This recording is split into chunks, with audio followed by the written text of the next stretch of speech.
total shock that Pushpa actor Allu Arjun is arrested as per the media reports. When Chandrababu Naidu conducted political rallies, 8 people died in Kandukur, 3 people died in Guntur, and in Puskaral time, Chandrababu needed a huge stunt where 23 people died. Did the police arrest him? Did the police call him to the police station? Did the police question him? Wow! For powerful political leaders, one standard. For ordinary people and actors, other standard. చూడండి, Pushpa actor Allu Arjun ఇప్పుడు పోలీసులు arrest చేశారట. కారణం ఏంటి? ఆయన ఏదో సినిమాకి వెళ్ళినప్పుడు బీడులో తల్లి కొడుకు చనిపోయారట. మరి చంద్రబాబు నాయుడు ర్యాలీస్ పెట్టినప్పుడు కందుకూరులో 8 మంది చనిపోయారు. చంద్రబాబుని అరెస్ట్ చేశారా? పిలిచారా పోలీస్ స్టేషన్కి? గుంటూరులో 3 చనిపోయారు. 2019లో పుష్కరాల్లో ఆయన స్టంట్ చేసినప్పుడు 23 ఎంతమంది చనిపోయారు. Article 14 violation. వెంటనే అల్లు అర్జున్ ని రిలీజ్ చేయకపోతే నేను కోర్టులో ఫైల్ చేసి పబ్లిక్ ఇంట్రెస్ట్ లిటిగేషన్ వేసి ఆయన్ని రిలీజ్ చేయడానికి ఆయన ఎందుకు అరెస్ట్ చేశారని క్వశ్చన్ చేస్తాను. ఆర్టికల్ 19 నాకు ఇచ్చిన ఫ్రీడమ్ ఆఫ్ స్పీచ్ గా ఈ క్వశ్చన్స్ నేను అడుగుతున్నాను. ఈ వీడియో మీడియా మిత్రులు అందరికీ షేర్ చేయండి. ప్రజాస్వామ్యాన్ని కాపాడదాం, పొలిటికల్ కరప్షన్ ని అంతం చేద్దాం. God bless you. ఏంటి మీ అహంకారం? ఏంటి మీ పైశాచిక ఆనందం?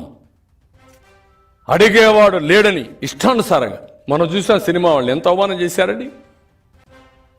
ఈరోజు తెలుగు సినిమా ప్రపంచ రంగంలో బ్రహ్మాండమైన పేరు తీసుకొచ్చే పరిస్థితికి వచ్చారు. తెలుగు బిడ్డగా నేను గర్విస్తున్నా. నిన్న 58 సంవత్సరాల తర్వాత ఫస్ట్ టైం మనవాడు జాతీయ స్థాయిలో నేషనల్ హీరో అవార్డు వచ్చే పరిస్థితికి వచ్చింది అర్జున్కి, అల్లు అర్జున్కి. ఇది గర్వించదగ్గ విషయం. ఆర్ఆర్ఆర్కి ఎన్నో అవార్డ్స్ వచ్చాయి. ఇలాంటివి ఉంటే వాళ్ళని అవమానించడం, మాట్లాడితే వాళ్ళ మీద దాడి చేయడం, మాట్లాడితే అవమానించడం, ఇష్టానుసారంగా పోయే పరిస్థితికి వచ్చారు. న్యాయాన్ని గౌరవించండి, ధర్మాన్ని కాపాడండి. అంతేగాని ఈ మాదిరిగా 1 సైడెడ్గా ఇల్లీగల్గా తప్పు చేస్తున్నారని తెలిసి కూడా తప్పు చేసే కార్యక్రమం మీరు చేస్తే మాత్రం మేము చూస్తూ ఊరుకోము అని మాత్రం ఖచ్చితంగా చెప్తా ఉన్నాం. ప్రతి పోలీస్ ఆఫీసర్ మీద కూడా ప్రైవేట్ కంప్లైంట్స్ ఫైల్ చేస్తాం. ప్రతి పోలీస్ ఆఫీసర్ మీద ఎవరైతే తప్పులు చేస్తూ ఉన్నారో private complaints will be launched. ప్రతి బాధితుడు ప్రైవేట్ కంప్లైంట్ ఫైల్ చేస్తారు. వాళ్ళ తరపున అవసరమైతే లీగల్ ఎయిడ్ అఫీషియల్గా వైఎస్ఆర్సీపీ దగ్గరుండి ఇచ్చి కూడా సపోర్ట్ చేస్తుంది. అదొకటే కాదు, ఎల్లకాలం వీళ్ళ ప్రభుత్వం ఉండదు. జమిలీ గిమిలీ అని అంటున్నారు. అధికారం కూడా తొందరగా కూడా పోవచ్చు. లేకపోయినా ఉండేది ఇక 4 ఏళ్ళే. దాని తర్వాత మళ్ళీ మా ప్రభుత్వం వస్తుంది. మీరు చేసిన ఇల్లీగల్ యాక్టివిటీస్ని దగ్గరుండి బయటకు తీస్తాం. ఏదో రిటైర్డ్ అయిపోయి వెళ్ళిపోతారు అనుకుంటున్నారేమో. రిటైర్డ్ అయిపోయినా పిలిపిస్తాం. 7 సముద్రాల అవతలున్నా కూడా పిలిపిస్తాం. ప్రతి పోలీస్ ఆఫీసర్కు చెప్తా ఉన్నాం, చూస్తూ ఊరుకోం.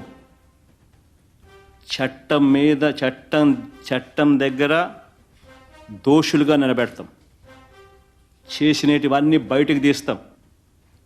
ఈ మాదిరిగా ఇల్లీగల్ డిటెన్షన్స్, కోర్ట్ ఆర్డర్లను అధిగమించి ఇల్లీగల్గా మీరు చేసే ఈ కార్యక్రమాలు ఏవి కూడా చూస్తూ ఊరుకోం.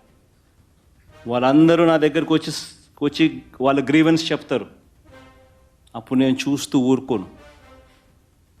ఈ మాట నేను ప్రతి పోలీస్ సోదరుడికి చెప్తా ఉన్నా. ఎందుకనంటే పోలీసులు అంటే గౌరవం ఉండాలి. వ్యవస్థ అంటే బ్రతకాలి. ఈరోజు వాళ్ళు ఉండొచ్చు, రేపు పొద్దున మనం ఉండొచ్చు. కానీ వ్యవస్థ మీద గౌరవం ఉండాలి. వ్యవస్థ నీరు గారిపోకూడదు. మన టోపీ మీద ఉన్న సింహాలకు మనం గౌరవించాలి. ఈ మాదిరిగా రాజకీయ నాయకులు చెప్తా ఉన్నారు కదా అని చెప్పి తప్పు చేస్తున్నామని తెలిసి ఇదే మాదిరిగా చేయడం మొదలు పెడితే మాత్రం ఆ ప్రతి బాధితుడు ఉసురు తగులుతుంది. ఆ ఉసురు మంచిది కాదు. ప్రతి పోలీసు సోదరుడికి చెప్తా ఉన్నాం. మరీ ముఖ్యంగా తప్పులు చేయడానికి ఒత్తిడి తీసుకొస్తా ఉన్న ప్రతి పోలీస్ సోదరుడికి ఇంకా ఎక్కువగా కూడా చెప్తా ఉన్నాం, దయచేసి ఇటువంటి తప్పులు చేయొద్దండి అని.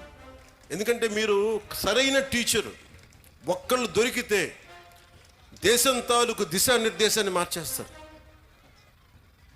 నాకు ఒకే ఒక టీచర్ చెప్పాడు, ఇప్పుడు 9th-లోనో 10th-లోనో నాకు తెలుగు పాఠం చెప్పాడు. ఆ తెలుగు పాఠం ఒకటి దేశభక్తి గురించి చెప్పాడు, చంద్రశేఖర్ ఆజాద్ గురించి చెప్పాడు, భగత్ సింగ్ గురించి చెప్పాడు. నాకు దేశానికి ఏదైనా చెయ్యాలని ప్రేరణ కలిగింది ఒక 9th-లో 10th-లో ఇచ్చిన ఒక టీచర్. అలాగే ఎప్పుడో 6వ తరగతిలో 8వ తరగతిలో ఒక మెడ్రాస్లో చదువుకుంటా ఉంటే చెన్నైలో ఒక టీచర్ చెప్పింది, ఎదుటివాడి కష్టాన్ని దోచేయకు అని ఒక పాఠం. అది డైరెక్ట్గా ఉండదు కానీ గుర్రం జాషువా గారు రాసింది ఫిరదౌసి పాఠం చెప్పాడు నాకు.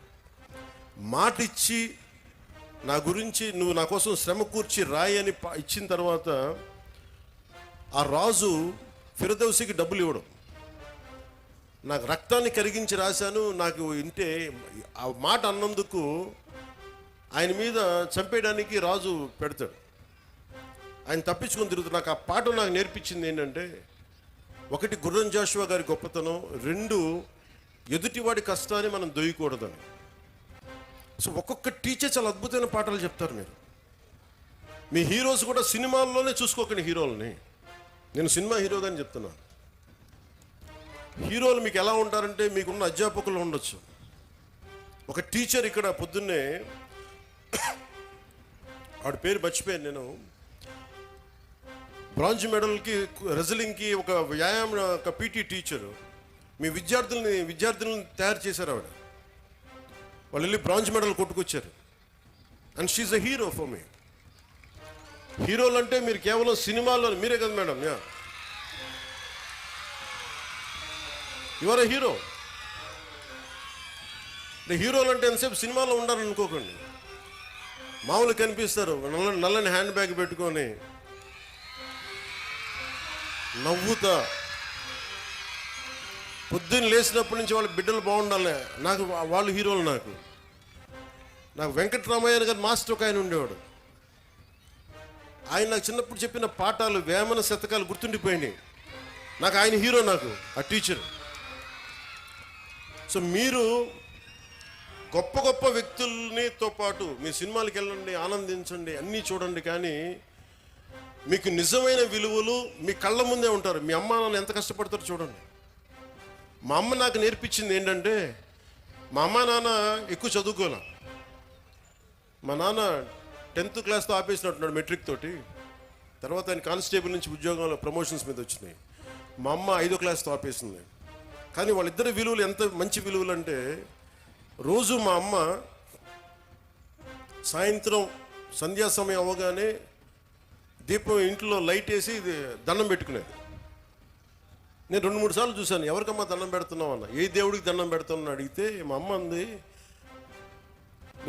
నేను థామస్ ఆల్వా ఎడిసన్కి దండం పెడుతున్నాను అన్న, మనకి లైట్ ఇచ్చినందుకు, మన బల్బ్ ఇచ్చినందుకు, ఎలక్ట్రిక్ బల్బ్.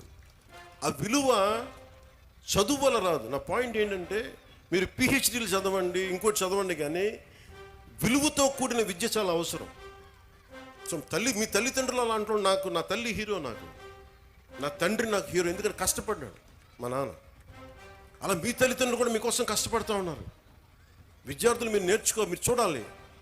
పాపం మీ అమ్మగారు పొద్దున్నే లేచి మీకు బ్రేక్ఫాస్ట్లు చేసి, టిఫిన్లు చేసి, మధ్యాహ్నానికి ఏదైనా మళ్ళీ ఇంటికి వస్తే ఏదైనా తింటామని చెప్పి వాళ్ళ కష్టాన్ని కూడా మనం గుర్తించామనుకోండి. తల్లిదండ్రుల కష్టం, వాళ్ళ చిన్నపాటి బరువు తగ్గిస్తే చాలు.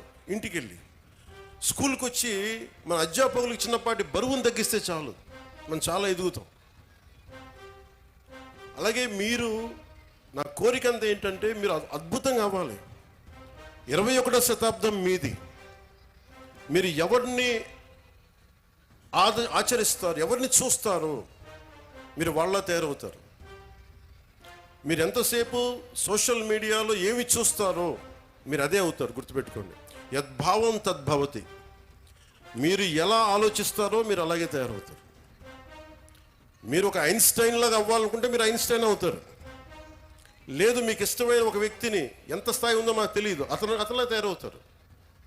కానీ విలువలు పాటించే వ్యక్తుల్ని మీరు ఆదర్శంగా తీసుకుంటే తప్ప మీకు మంచిది కాదు. నేను ఎప్పుడు కూడా నాకు చాలామంది సినిమా హీరోలు నాకు చాలా ఇష్టం.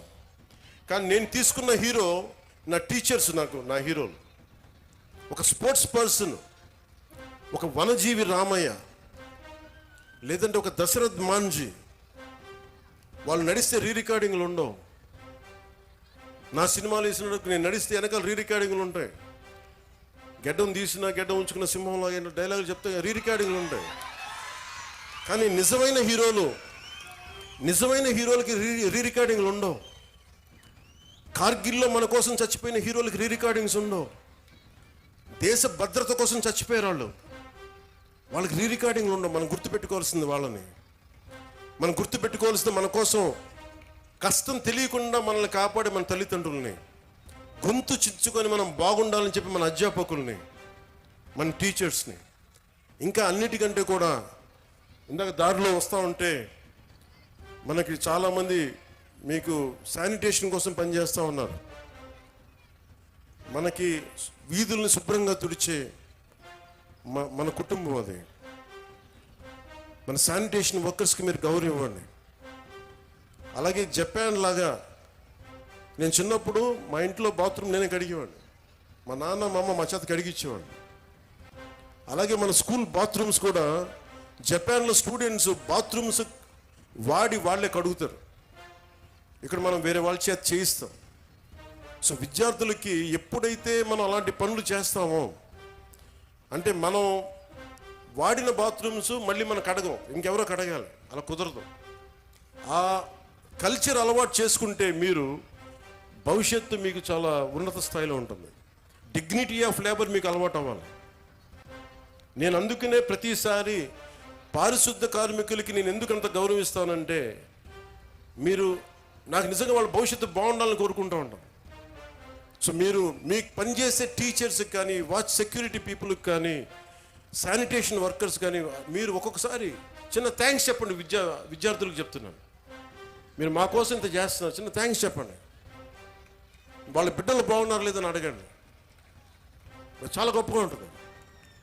మా ఇంట్లో కొంతమంది సహాయానికి అప్పుడప్పుడు ఎవరైనా వస్తే వాళ్ళ బిడ్డల కోసం నేను ఎప్పుడు నా దగ్గర ఉన్న డబ్బులు ఇచ్చేవాడిని. వాళ్ళు ఎంత ఆనందం వేసేదంటే వాళ్ళ కళ్ళల్లో డబ్బులు ఇచ్చిన తర్వాత వాళ్ళకి అది మన వైపు కాంట్రిబ్యూషన్లా ఉండేది నాకు. సో మీరు నేర్చుకోవాలి అంటే heroes are all over, not just in cinema. మీకోసం పాఠాలలో ఉన్నారు హీరోస్, సరిహద్దుల్లో పనిచేస్తున్నారు, దేశం కోసం పనిచేసి ప్రాణాలను పణంగా పెట్టి చచ్చిపోయే పోలీస్ కానిస్టేబుల్స్ ఉన్నారు, కష్టం తెలియకుండా మేధస్సుతోటి పనిచేసే కలెక్టర్లు, ఐఏఎస్ లాంటి వాళ్ళు ఉన్నారు. మీరందరూ కూడా వాళ్ళని ప్రేరణగా తీసుకొని మీరు కూడా ఉన్నత స్థాయికి వెళ్ళాలని మనస్ఫూర్తిగా కోరుకుంటూ, మీ అందరికీ బంగారు భవిష్యత్తు ఉండాలని మనస్ఫూర్తిగా తెలియజేస్తుంది. ముఖ్యంగా ఇక్కడికి వచ్చిన తల్లిదండ్రులకి ఈ సమగ్రమైన ఈ తల్లిదండ్రులు అధ్యాపకుల ఈ కలయికని మీరు మరింత బలంగా ముందుకు తీసుకెళ్లాలని కోరుకుంటూ